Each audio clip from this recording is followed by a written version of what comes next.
Well, hello there. If you don't know me yet, my name's Wesley, and today I just wanted to take you through my journey to get to where I'm at today as a street photographer. How I found my calling as a street photographer, at least that's what I think it is.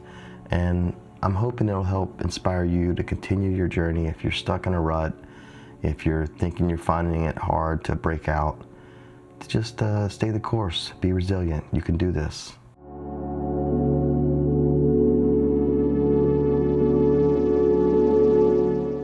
It was 2019, and I had just got back from an epic trip to London and Paris.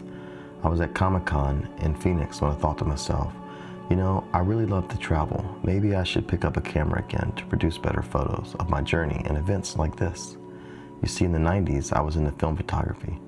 I had a Pentax camera and a few lenses that I used to document my deployments when I was in the Marine Corps. I wasn't great back then, but I had a passion for photography. I worked hard on the craft, and I ultimately gave it up when digital photos came out. The instant gratification was just too good to pass up. Fast forward back to 2019, and I started my research to find a good camera to get back into photography. I didn't want to break the bank after all. I wanted to just dip my toes.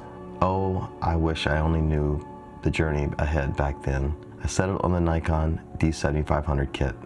It didn't take long for me to get back into the fold. I had a lot to learn, but it didn't take long for me to thirst after better gear, too. I searched and found my way to learn more about this newer technology called mirrorless cameras. After a ton of YouTube videos, I settled on the excellent A7R2. I took so many great photos with this camera. I got my first gig as a product photographer. While I had so much fun doing this, I knew it wasn't my calling. I'm an introvert, and the extroverting I had to do exhausted me. I had already fallen in love with photography, but I wanted an outlet where I could shoot and not interact with so many people.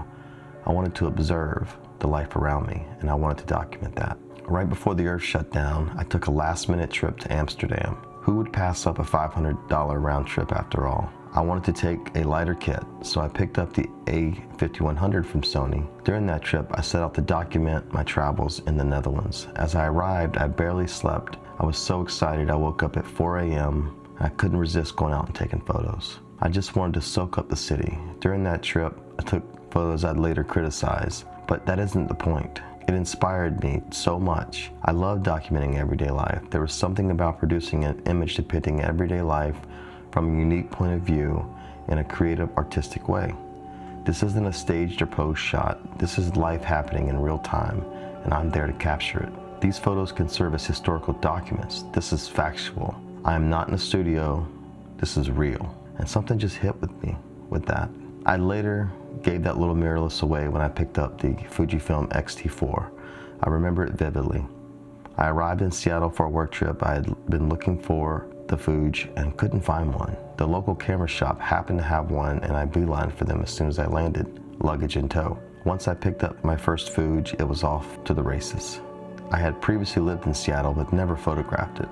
Those images to this day are some of my favorite, not because they're technically perfect, because they invoke an emotion out of me, and that's what hit even harder than anything. That is the moment I fell in love with street photography. You see, anyone can get in a car, go to a place, wait for the sun to hit just right, and snap a photo. I'm not trying to offend my landscape guys or anyone, just hear me out. Finding a scene where the light is right and there's a great subject doing something interesting is just so difficult. Too many things have to go right, and that challenge just added to my already growing love for street photography. I started to study some of my favorite photographers on YouTube, Roman Fox, Faisal Westcott, Omar Gonzalez, and I also started to watch some prominent YouTubers in Peter McKinnon, Tony and Chelsea Northup, Powdertech, and Camera Conspiracies. I know, Casey's funny. I moved to the downtown area of Phoenix to spend as much time as I could honing my craft. I went through so many cameras thinking they would make my photography better. My frustrations grew as I just wasn't able to break out. I wasn't sure I was cut out, but I still persisted. I mean, it wasn't without its ups and downs, but I stayed the course. Someone noticed my photos on Instagram and asked if I would try my hand at wedding photography. He explained that wedding photography is documentary style photography, just like street photography. Candid moments are key, so yeah, I gave it a shot. I took my X-T4 and X Pro 3. It was a huge success and I was off to the races. I was shooting weddings. I went through so much gear trying to find the perfect wedding kit, but in the end, I still came back to Fuji. I still shoot weddings from time to time, but it's not my calling. It's the closest thing to street photography, but it requires a lot more extroverting than I'm willing to do every day. I found my way through all of this. I love photography.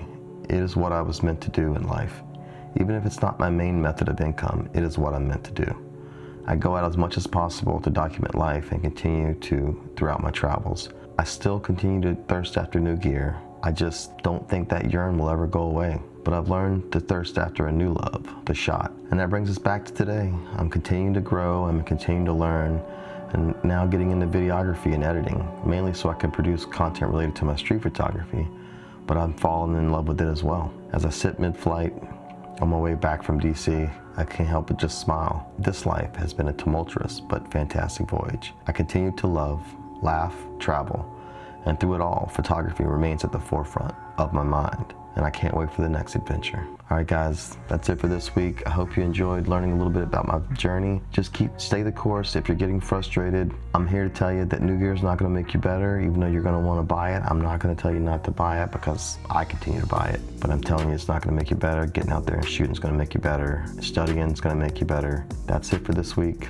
I can't wait to talk to you guys when I get back from Italy. Until next time, peace. Pow.